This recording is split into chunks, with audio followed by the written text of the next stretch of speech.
বিসমিল্লাহির রহমানির রহিম। সবাইকে অনলাইন ক্লাসে স্বাগত। আমি মোহাম্মদ হোসেন আলী, সহকারী শিক্ষক, বাইশা ছাত্র মাধ্যমিক বিদ্যালয়। সুপ্রিয় শিক্ষার্থীবৃন্দ, নিশ্চয়ই তোমরা ভালো আছো, সবাই স্বাস্থ্যবিধি মেনে চলাচল করবা। তো আসো আজকে আমরা নবম শ্রেণীর পদার্থ বিজ্ঞান নিয়ে আলোচনা করি। আজকে যে অধ্যায়টা নিয়ে আমরা আলোচনা করবো সেটা হচ্ছে কাজ ক্ষমতা ও শক্তি। তো কাজ ক্ষমতা শক্তি অধ্যায়ে আজকে আমরা কাজ দিয়ে আলোচনা করবো। কাজ নিয়ে একটু আলোচনা করি। প্রথমে কাজটা কি আমরা একটু দেখি।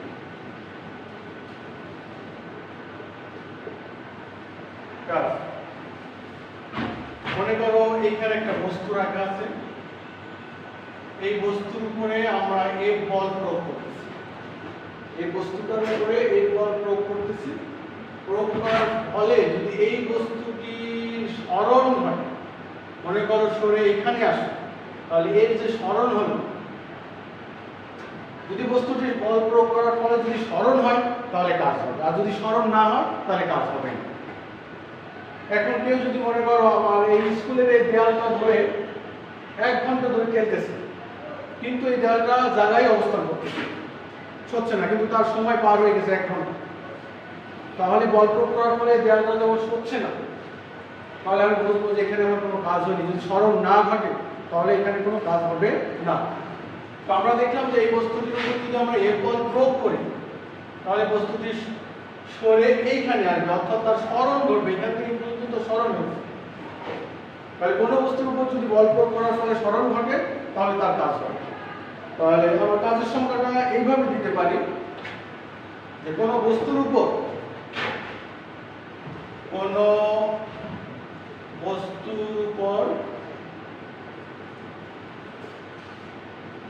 বল প্রয়োগ করলে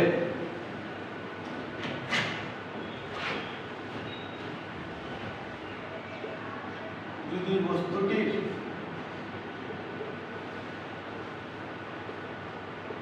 সরণ ঘটে তাহলে বল ও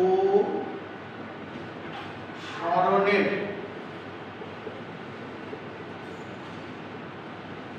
গুণফলকে কাজ করে।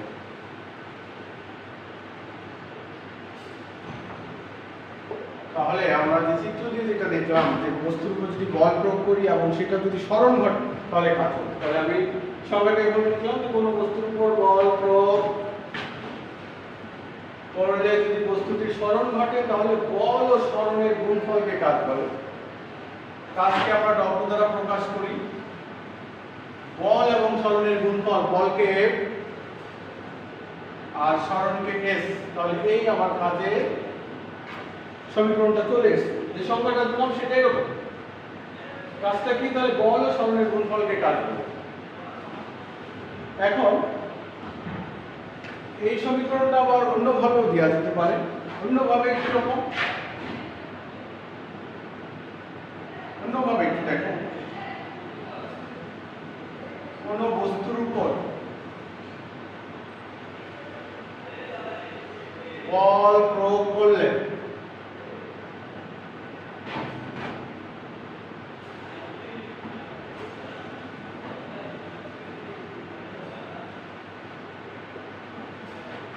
কোন বস্তুর উপর বল প্রয়োগ করলে বস্তুটি থিটা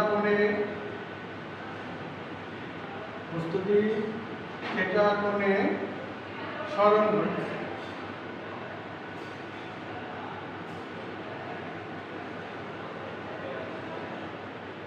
তাহলে কাজ হবে W সমান F S cos θ। তাহলে একটা দেখলাম যে কাজ W সমান বল এবং সরণের গুণফল। আরেকটা দেখলাম যে কোনো বস্তুর উপর বল প্রয়োগ করলে বস্তুটি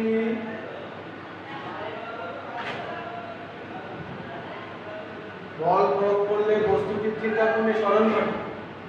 বল প্রয়োগ করলে বস্তুটি থিটা কোণে সরণ কাজ হবে W সমান Fs cos θ। তাহলে আমরা দুইটা সূত্র পেলাম কাজের। একটা হচ্ছে বস্তুটি যখন সরণ ঘটবে কিন্তু কোনো থিটা কোণ টোন থাকবে না, সেক্ষেত্রে সরাসরি W সমান Fs cos θ। আর যদি বস্তুটি থিটা কোণে সরণ ঘটে, তাহলে W সমান Fs cos θ। তাহলে কাজের এই দুইটা সূত্র আমরা দেখলাম। এখন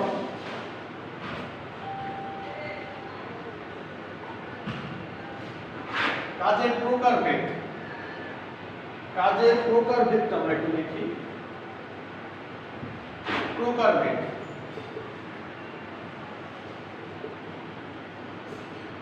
কাজের প্রকারভেদ। কাজ দুই প্রকার, একটা হচ্ছে ধনাত্মক কাজ, পজিটিভ ওয়ার্ক, আর একটা হচ্ছে ঋণাত্মক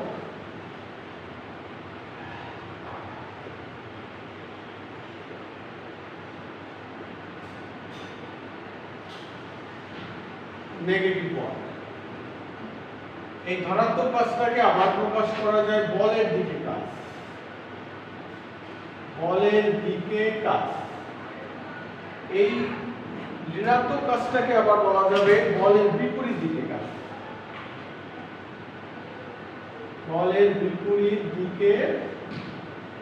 কাজ। আমরা এখন একটা করে দেখব যে ধনাত্মক কাজটা কিরকম। ধনাত্মক কাজটা হচ্ছে, মনে করো এখানে একটা বস্তু রাখা আছে, এইটার উপর যদি আমি F1 প্রয়োগ করি এবং বস্তুটি সরণ যদি বলের দিকে হয়, এইখান থেকে সরে বস্তুটা এখানে আসলো, এই যে বলের দিকে সরণ ঘটেছে, বল এই দিকে, সরণ এই দিকে, তাহলে এই কাজটা হচ্ছে বলের দিকে কাজ, অর্থাৎ ধনাত্মক কাজ। তাহলে এটাকে আমরা বলতে পারি যে কোনো বস্তুর উপর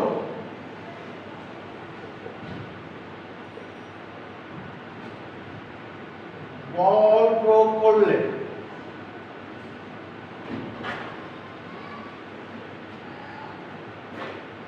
বস্তুটি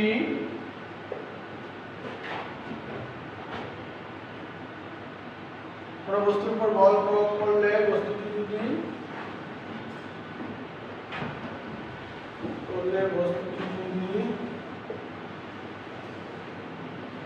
বলের দিকে সরণ ঘটে,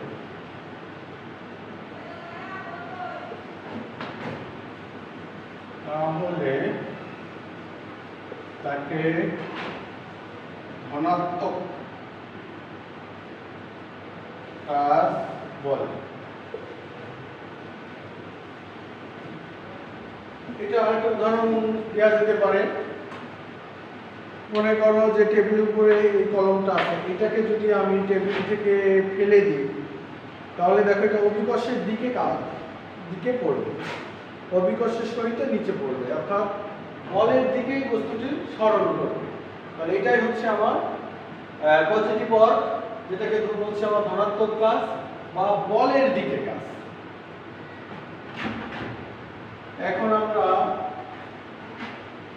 নেগেটিভ ওয়ার্ক, যেটা ঋণাত্মক কাজ, সেটা নিয়ে একটু আলোচনা করি।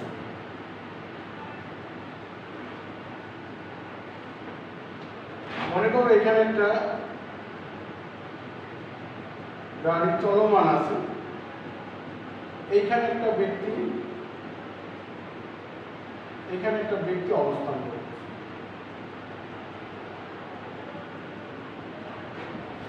এই গাড়িটা একটা বলের সামনের দিকে অগ্রসর হচ্ছে।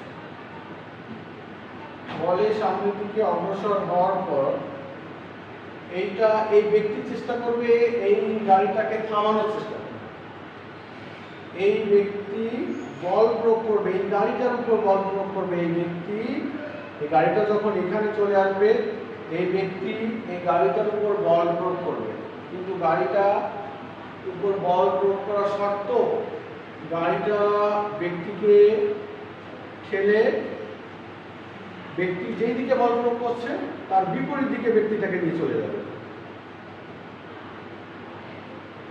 তাহলে আমরা দেখলাম যে একটা গাড়ি সামনের দিকে চলমান, একটা ব্যক্তি গাড়িটাকে থামানোর চেষ্টা করতেছে। থামানোর চেষ্টা করতেছে, কিন্তু গাড়ি ব্যক্তিকে আরো পিছনের দিকে নিয়ে যাচ্ছে। যেই দিকে ব্যক্তি বল প্রয়োগ করতেছে সেই দিকে না, যে গাড়িটা ব্যক্তিটাকে আরো পিছনের দিকে নিয়ে যাবে। অর্থাৎ ব্যক্তি বল প্রয়োগ করছে সামনে, কিন্তু সেটাকে বাধা দিয়ে গাড়িটা তার পিছনের দিকে, ব্যক্তিকে তার পিছনের দিকে নিয়ে যাচ্ছে, অর্থাৎ বলের বিপরীত দিকে কাজ করছে। এটা আর একটা ভালো উদাহরণ দেওয়া যেতে পারে। মনে করো এই কলমটা মেঝেতে আছে, ওইখান থেকে যদি আমি উঠায় টেবিলের উপরে রাখি, তাহলে অভিকর্ষের বিরুদ্ধে আমাকে কাজ করতে হবে। তাহলে মেঝে থেকে টেবিলের পর উঠানো, এটা হচ্ছে আমার ঋণাত্মক কাজ, বলের বিপরীত দিকে কাজ, অভিকর্ষের বিরুদ্ধে কাজ। এইটাকে আবার বলা যেতে পারে বলের বিপরীত দিকে কাজ বা অভিকর্ষের বিরুদ্ধে কাজ বা বলের বিরুদ্ধে কাজ, এগুলো বলা যেতে পারে। তাহলে এখন এটা আমি কিভাবে সংজ্ঞা দিতে পারি, যে কোনো বস্তুর উপর বল প্রয়োগ করলে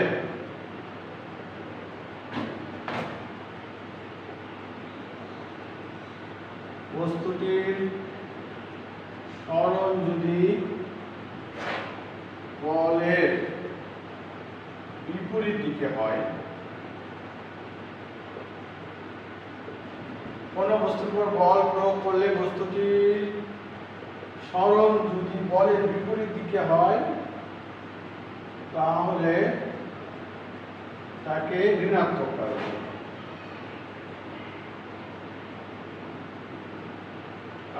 বলে। উদাহরণ দেখলাম যে মেঝে থেকে একটা বস্তুকে যদি টেবিলের উপর উঠায় রাখি, এটা অভিকর্ষের বিরুদ্ধে কাজ করতে হচ্ছে, বলের বিপরীত দিকে কাজ করতে হচ্ছে, এই জন্য এটাকে বলা হবে ঋণাত্মক কাজ। আচ্ছা, আমরা কাজের সংজ্ঞা দেখলাম, কাজের প্রকার দেখলাম, এখন কাজের একক দেখব আমরা। একক আমরা এইটা জানি, কাজ সমান বল গুণ সরণ। এই বলের একক হচ্ছে নিউটন, সরণের একক হচ্ছে মিটার। তাহলে কাজের একক পেলাম নিউটন, মিটার। এই যে নিউটন আর মিটারকে গুণ করলে জুল পাই। তাহলে কাজের একক নিউটন মিটার বলতে পারবো, আবার ওইটাকে বলতে পারবো জুল। তার মানে হচ্ছে অন নিউটন মিটার সমান অন জুল। তাহলে ফাইনালি পেলাম কি, যে কাজের একক জুল। কাজের একক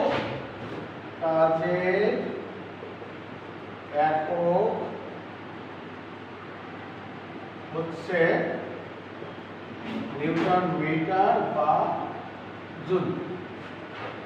এখন পরীক্ষার সময় অনেক সময় পড়ে, মনে করো 20 জুল কাজ বলতে কি বোঝো, 20 জুল কাজ বলতে কি বোঝো, এরকম প্রশ্ন অনেক সময় আছে। এই ধরনের প্রশ্নের উত্তরটা দেখো কত ভাবে দেওয়া যেতে পারে, কত ভাবে এটার উত্তর দেওয়া যেতে পারে। 20 জুল কাজ, 20 জুল কাজ কিরকম? আমরা দেখলাম 1 জুল মানে হচ্ছে 1 নিউটন মিটার। তাহলে এটাকে আমি যদি 1 নিউটন বলি, তাহলে এর সাথে গুণ হবে 10 মিটার। আবার দেখো এটা যদি 2 নিউটন বলি, তাহলে এইখানে হবে 10 মিটার। আবার যদি এখানে আরো একটা উল্টাই দিতে পারি, এটা উল্টাই দিতে পারি, যে এটা যদি 10 নিউটন বলি, তাহলে এখানে 1 মিটার। এরপরে এখানে যদি 2 নিউটন বলি, তাহলে এখানে 10 মিটার। আবার এখানে 10 নিউটন বললে এখানে 2 মিটার। এরপরে 5 নিউটন বললে এখানে 4 মিটার। আবার এখানে 4 নিউটন বললে এখানে 5 মিটার। কত ভাবে বলা যেতে পারে দেখো। তাহলে 20 জুল কাজ বলতে আমরা বুঝি যে 1 নিউটন বল প্রয়োগ করলে বস্তুটি 20 মিটার সরণ করবে। আবার বলতে পারি বস্তুটির উপর যদি 20 নিউটন বল প্রয়োগ করি, তাহলে 1 মিটার সরণ করবে। আবার বলতে পারি বস্তুটির উপর যদি 2 নিউটন বল প্রয়োগ করি, তাহলে 10 মিটার সরণ করবে। আবার বলতে পারি যে বিচুর কাজ মানে হচ্ছে 10 নিউটন বল প্রয়োগ করে বস্তুটি 2 মিটার সরণ করবে। আবার বলতে পারি 5 নিউটন বল প্রয়োগ করলে বস্তুটি 4 মিটার সরণ করবে। আবার বলতে পারি 4 নিউটন বল প্রয়োগ করলে বস্তুটি 5 মিটার সরণ করবে। তাহলে এর ভিতরে যে কোনোটা তুমি দিতে পারো, যে কোনোটা দিতে পারো, যে এরকম যে বিচুর কাজ বলতে বোঝায় যে ওই বস্তুটির উপরে 1 নিউটন বল প্রয়োগ করে তাহলে বস্তুটি সরণ করবে। এইভাবে সবগুলো আমরা বলতে পারি। তাহলে এখন দেখলাম, এরপরে এই কাজটা কি রাশি? কাজটা হচ্ছে স্কেলার রাশি। কেন স্কেলার রাশি? স্কেলার রাশি কাকে বলে? আমরা জানি যে রাশি শুধুমাত্র মান দিয়ে প্রকাশ করা হয়, দিক নির্দেশনের প্রয়োজন হয় না। তো আমাদের এই কাজেরও কোনো নির্দিষ্ট দিক নাই, এই জন্য কাজ হচ্ছে স্কেলার রাশি।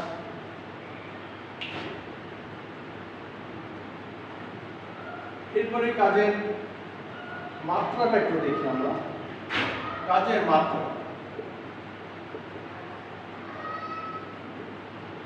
মাত্রা, আমরা কাজ দেখলাম কি? বল গুণ সরণ। আবার দেখো, বল মানে ভর গুণ ত্বরণ, তার সাথে আছে এই সরণটা।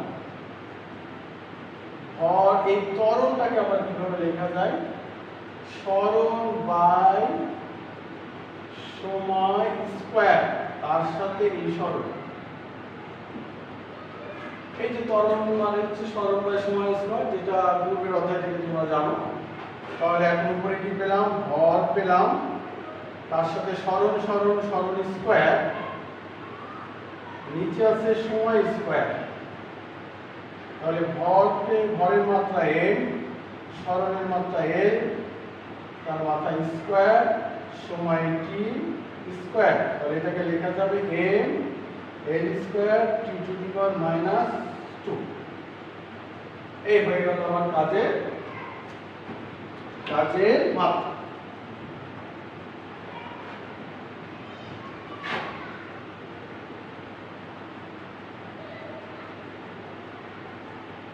কাজের মাত্রা। তাহলে আমরা দেখলাম কাজের সংজ্ঞা, দেখলাম কাজের প্রকারভেদ, দেখলাম কাজের একক, দেখলাম তারপরে কাজ কি রাশি সেটা দেখলাম, কাজের মাত্রা দেখলাম। এখন আমরা কাজের অঙ্কে আসি, কাজের সমস্যা নিয়ে একটু সমাধান করবো আমরা। তো কাজের একটা সমস্যা দেখি। সমস্যা মনে করো এরকম, কোন বস্তুর উপর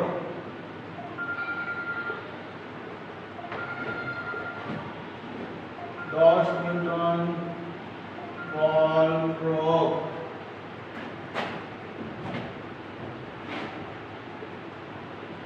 করলে যদি বস্তুটির 20 মিটার সরণ ঘটে, তাহলে কাজের পরিমাণ কত?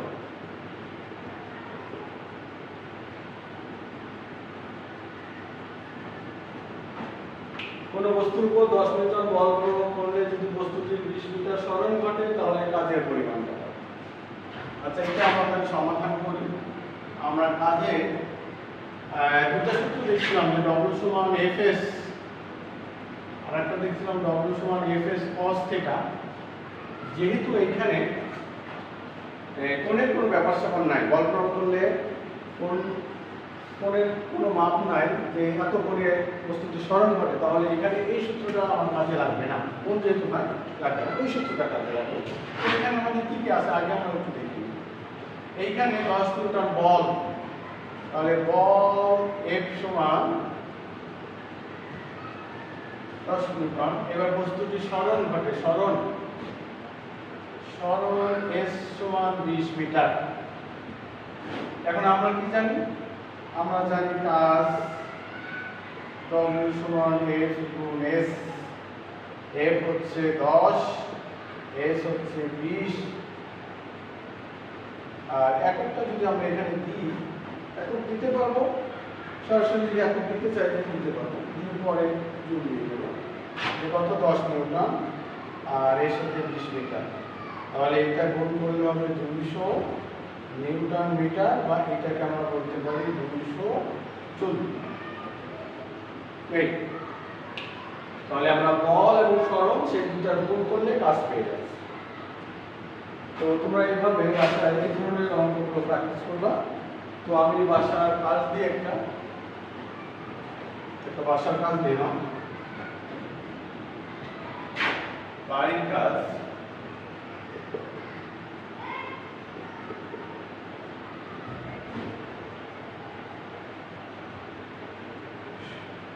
সত্তর কেজি ভরের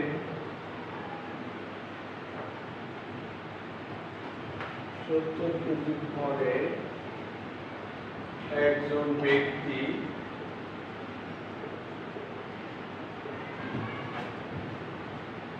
200 মিটার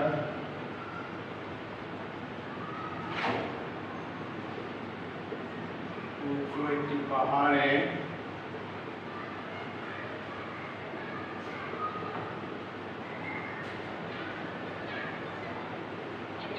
আরোহণ করলে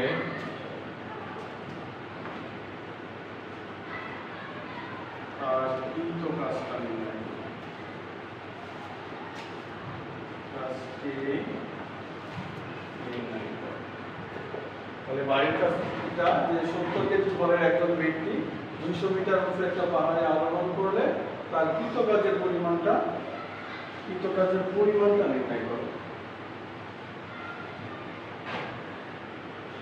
কাজের পরিমাণ নির্ণয় করো। তো এটা তোমরা বাসা থেকে করে নিয়ে আসবা, নিয়ে এসে তোমাদের যে বিষয় শিক্ষক আছে সেই শিক্ষককে দেখায় এটা সমস্যার সমাধান করে নেবা। তো আজকে এই পর্যন্ত, সবাই ভালো থাকবে, সুস্থ থাকবে, আল্লাহ হাফেজ।